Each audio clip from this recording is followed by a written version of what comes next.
മറച്ചുവെക്കപ്പെട്ട യാഥാർത്ഥ്യങ്ങളെ തെറ്റിദ്ധരിപ്പിക്കാൻ ശ്രമിക്കുമ്പോൾ കൂടുതൽ പ്രഭയോടുകൂടെ, കൂടുതൽ വ്യക്തതയോടുകൂടെ അത് വിശദീകരിക്കപ്പെടുമ്പോൾ സമൂഹത്തിലേക്ക് എത്തുകയാണ് ചെയ്യുന്നത്. അതുകൊണ്ടാണ് അള്ളാഹു പറഞ്ഞത് യുരീദൂന ലിയുത്ഫിഉ നൂറല്ലാഹ്. അള്ളാഹുവിൻ്റെ വെളിച്ചത്തെ, അള്ളാഹുവിൻ്റെ ദീനിനെ എന്ന് പറയുന്നതിന് അള്ളാഹു ഉപയോഗിച്ച പദം വെളിച്ചമെന്നാണ്. മറച്ചുവെക്കാൻ ഏറെ പ്രയാസമുള്ളതാണ് വെളിച്ചമെന്ന് പറഞ്ഞു.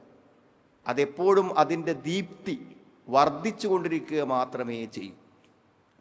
അവിടെ വായ കൊണ്ട്, ആരോപണങ്ങളെ കൊണ്ട്, ആക്ഷേപങ്ങളെ കൊണ്ട്, ദുഷ്പ്രചാരണങ്ങളെ കൊണ്ട് അവരതിനെ കെടുത്തിക്കളയാൻ, നശിപ്പിച്ച് കളയാൻ, ഇല്ലാതാക്കി കളയാൻ അവർ ശ്രമിച്ചു കൊണ്ടിരിക്കുന്നു. പക്ഷേ വല്ലാഹു മുത്തിമ്മു നൂരി, അള്ളാഹു അവൻ്റെ വെളിച്ചത്തെ പൂർത്തിയാക്കാനാണ്. ഊതിക്കെടുത്താൻ ശ്രമിക്കും തോറും കൂടുതൽ വെളിച്ചത്തോടുകൂടെ അത് കത്തി പൂർത്തീകരിക്കപ്പെടാനാണ് അള്ളാഹു ഉദ്ദേശിക്കുന്നത്.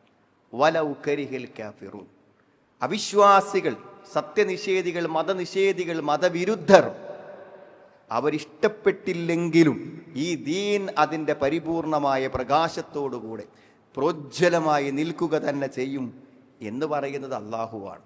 അതുകൊണ്ട് ലോകാവസാനം വരെ അള്ളാഹുവിൻ്റെ ഈ പ്രസ്താവന യാഥാർത്ഥ്യമായി കൊണ്ടിരിക്കുമെന്നുള്ളതാണ്.